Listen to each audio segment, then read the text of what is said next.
You're listening to Your Words Unleashed podcast with host Dr. Leslie Wong, helping women scholars master their writing habits and publish a book that matters.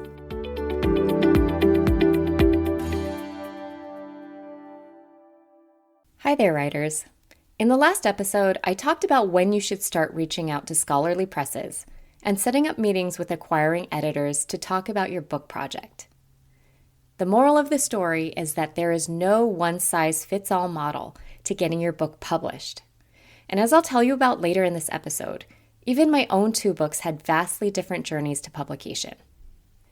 As a first-time author, I was so frustrated with how tough it is to find out accurate information on what you should do and when, as well as by how shielded this info seems to be from the general public.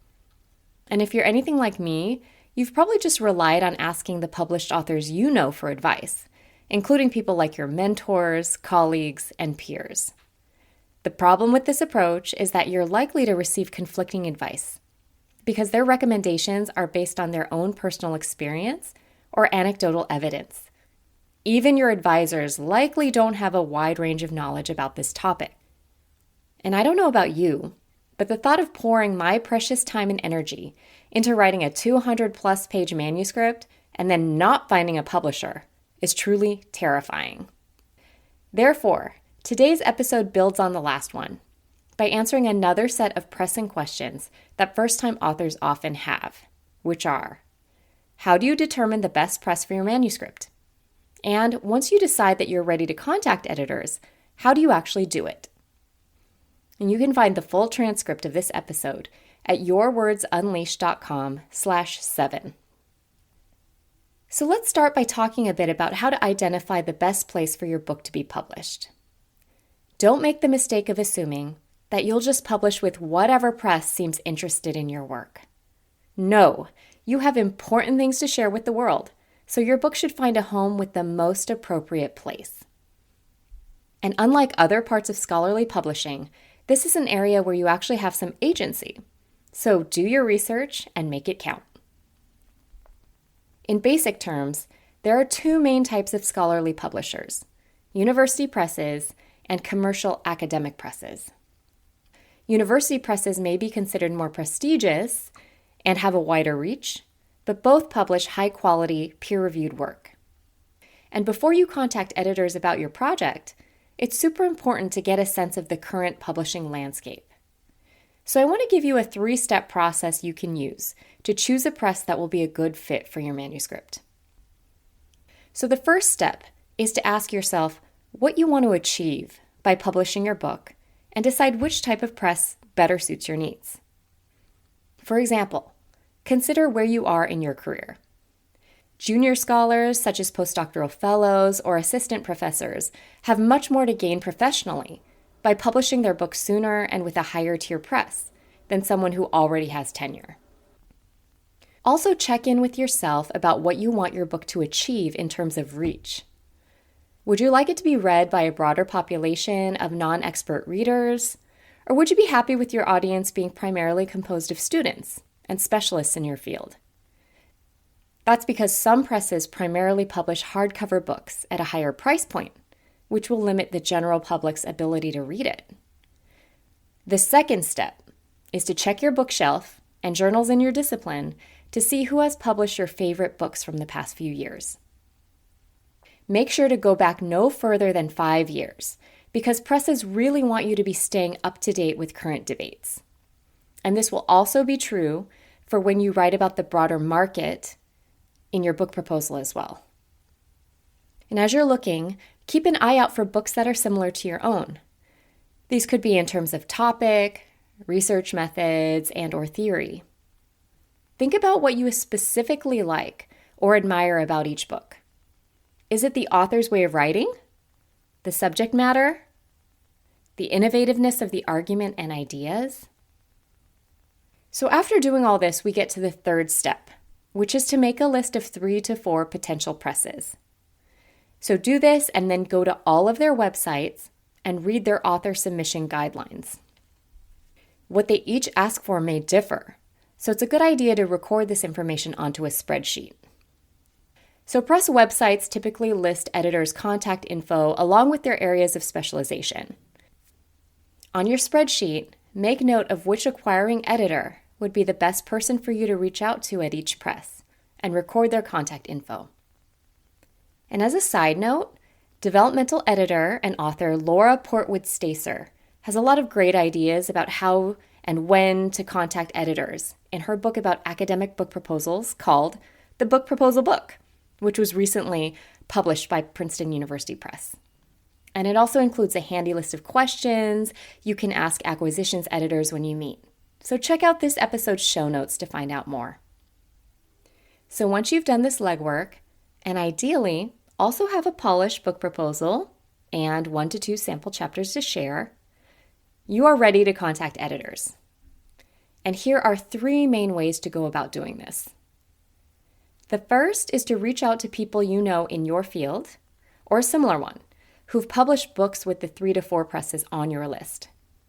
Ask them about their experiences and whether they would be willing to introduce you to their editor over email. So in the case of my first book, I asked a senior colleague whose work I admired if she could introduce me to her editor at one of my dream presses. She said yes, and sent a lovely email to this editor, playing up the strengths of my work. This editor responded quickly and offered to read over my materials. In the end, the press wasn't interested in my book, but it was a nice experience. The second thing you can do is email editors a few weeks prior to any major conferences in your field that you plan to attend, and that they would likely attend based on their listed interests. So I use this approach often, as I had preliminary conversations with various acquisitions editors at probably 3 different points in time. My emails always included a 1-paragraph long description of my project, my book proposal, and CV, as well as a request to meet at the conference. Editors usually responded fairly quickly to set up a meeting, or, as in one case, to convey that their press wasn't a good fit for my project.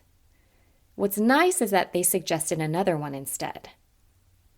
And the third thing you can do, which might be what most people do, is to send a cold email with all of the materials you have ready. However, because there's nothing pressing in terms of time, you might not hear back right away, or at all, and this is not a problem. Maybe the editor's traveling and your email got buried. Just wait a few weeks and then send the exact same email again with your materials. If you receive a positive response, and I really hope you do, I recommend arranging a phone call or a Zoom meeting with the editor, rather than just relying solely on email correspondence. Because acquisitions editors are the public faces of their presses and they handle so much of the process, they can be in contact with literally hundreds of different authors at any one time. Therefore, like anything in life, it always helps to have a human connection. As I talked about on the last episode, these are relationships that build over time. So it's great for them to have a face to connect with your work. And finally, I also wanted to mention that there are a lot of times when editors will actually contact you. Editors are constantly on the lookout for new ideas, and they might reach out to you if you're presenting your work at conferences. This was the case with my second book. An acquiring editor at Rutgers University Press reached out to me to meet at a national conference after seeing my panel topic and paper description. It turned out that 2 of the people on my panel had already published books in an Asian American Studies series that she oversaw, and she thought my book would make an excellent addition. What's interesting is that I had already decided against turning this project into a book. It was something I had started as a side passion project while I was finishing up fieldwork for my first book. I had published 2 journal articles from it and planned to publish 2 more before I moved on to something else. However, this editor was very convincing. She assured me I could write a really short manuscript and she would push it through quickly. And that's exactly what happened. And I just want to note that this was a totally different path to my first book. For that, I met with the acquisitions editor at Stanford University Press.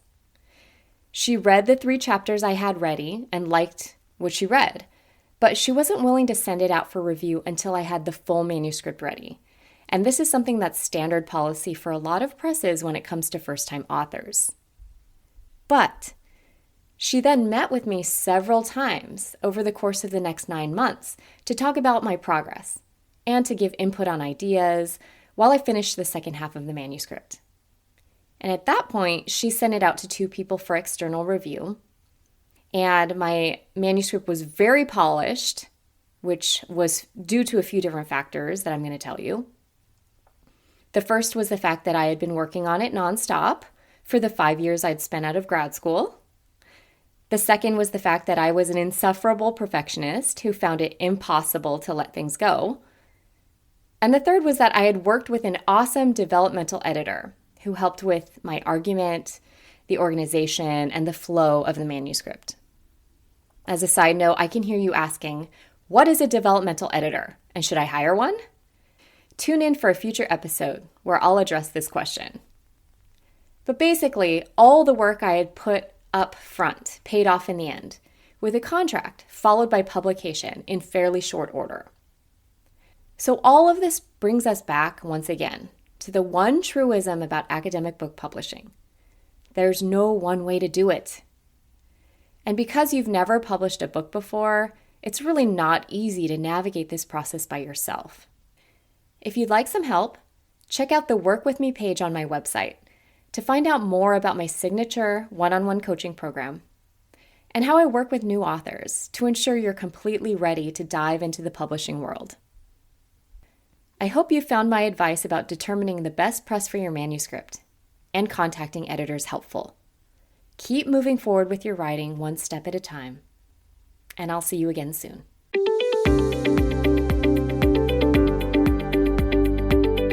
Thanks for tuning in to Your Words Unleashed podcast. If you enjoyed this episode, please share it with other writers or leave a rating and review. To find the full transcript and catch all the latest from me, check out my website, yourwordsunleashed.com. I'll talk to you next time. Happy writing!